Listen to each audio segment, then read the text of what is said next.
What up, what up, what up? It's your boy LQ, Real Deal Fantasy HQ, bringing you the heat, brought to you by expandtheboxscore.com. Today, I got another preseason star for you guys who was on the rise, Jacob Harris. Wide receiver, now tight end for the Rams. I definitely believe it will transition everything we saw in the preseason into regular season. Now, Matthew Stafford has a big body tight end who runs a 4.4. Yes, I understand Tyler Higbee is there. We'll get to that in a second.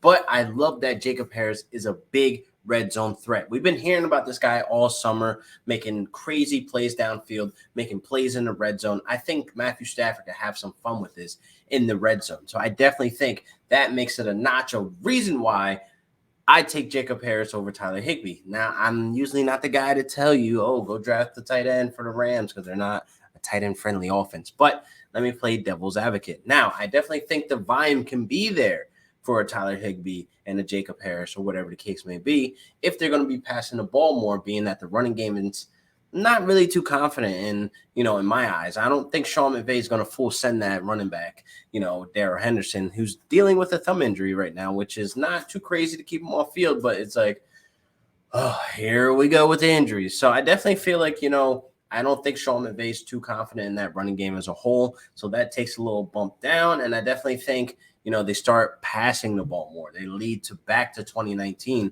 where they had 626 passing attempts with Jared Goff tied with Jameis Winston. That is insane. So I definitely think they might lean more onto throwing the ball more, which gives the volume to the tight ends, to the wide receivers, and et cetera, et cetera. So Jacob Harris could be a guy who can get some weekly burn. And I definitely think, I'd rather take the tight end if I want to be punting tight end as my last pick or have him on my watch list. Jacob Harris is going to be the guy that's going to be scoring the touchdowns, people. So that's definitely something you want to keep on your mind come draft day.